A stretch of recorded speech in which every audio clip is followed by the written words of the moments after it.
In the heart of Ukraine, in a land of song and suffering, a boy was born in chains. Not metaphorical chains, real ones, legal, social, brutal. His name was Taras Shevchenko. He would grow up to become the voice of a people and the soul of a nation. But the story doesn't begin with greatness, it begins with silence, poverty, and cold. Taras Grigorovich Shevchenko was born on March 9, 1814, in the small village of Morinci in the Kiev province of the Russian Empire, modern-day central Ukraine. He was born a serf, property of the Engelhardt family. That meant no rights, no freedom, no future. He belonged to the land. His father, Grigory, was a literate man, devout and stern. His mother, Katerina, was gentle but worn down by hard labor.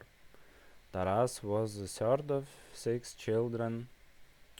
When he was 2, the family moved to the nearby village of Karelivka.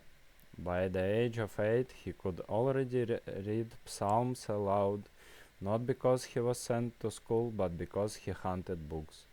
But then, life broke. At age 9, his mother died. At 11, his father too. He became an orphan, passed around from house to house, abused, ignored.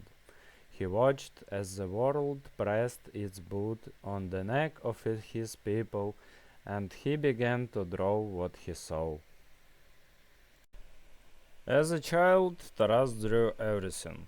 Animals, people, stories from folk songs.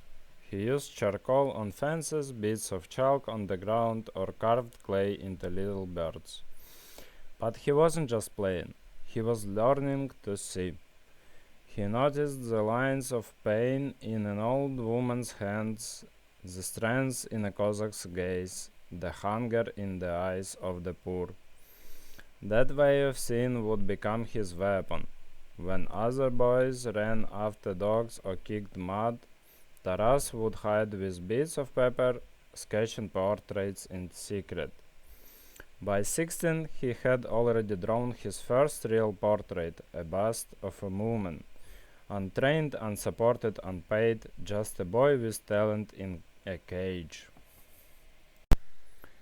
At age 14, Taras was taken to serve in the household of Pavlo Engelhardt, the noble who owned him. He became a houseboy, washing clothes, scrubbing floors, lighting candles, and stealing glances at the paintings on the walls. He copied everything he could find: faces, soldiers, saints. When Engelhardt traveled to Vilnius and later St. Petersburg, he brought Taras along as property. One night, Taras was caught sketching a portrait of a Cossack general by candlelight. He was beaten for it, but he didn't stop drawing. He couldn't. It was his way out, his only way out. In St. Petersburg, something changed. Taras met people who saw more than just a servant. One of them was Ivan Sashenko, an art student who recognized his raw genius. Sashenko introduced him to artists, writers, intellectuals. Among them the famous painter Karl Brylov. Brylov was astonished by Taras's talent.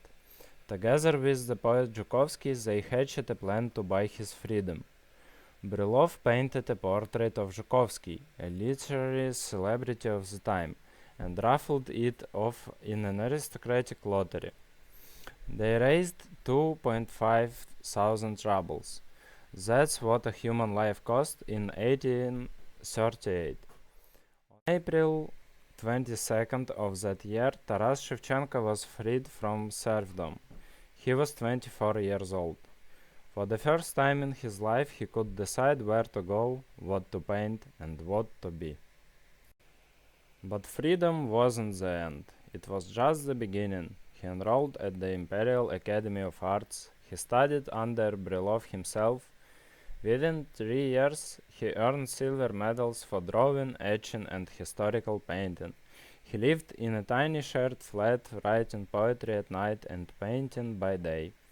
and in those poems he began to scream. Not softly, not poetically, but with rage against empire, against injustice, and against slavery. He would become more than an artist, he would become a revolutionary, but that's for another episode.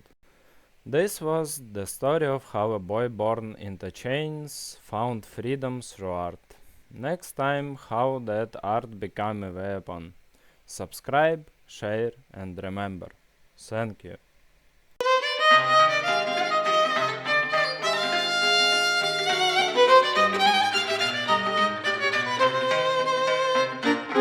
Ой, летіли журавлі,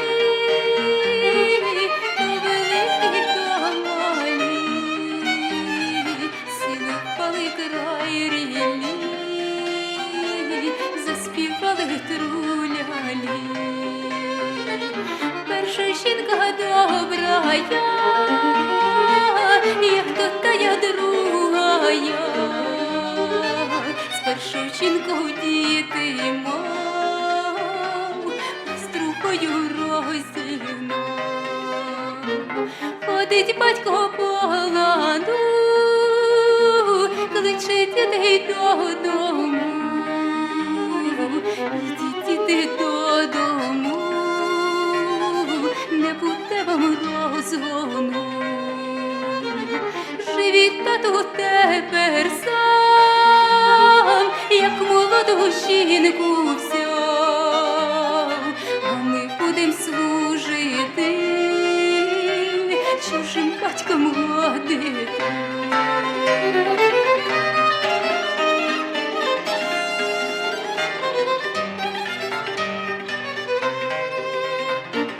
Ой, летіли журавлі, то великі, то малі, сіли впали край ріллі, заспівали трулялі, сіли впали край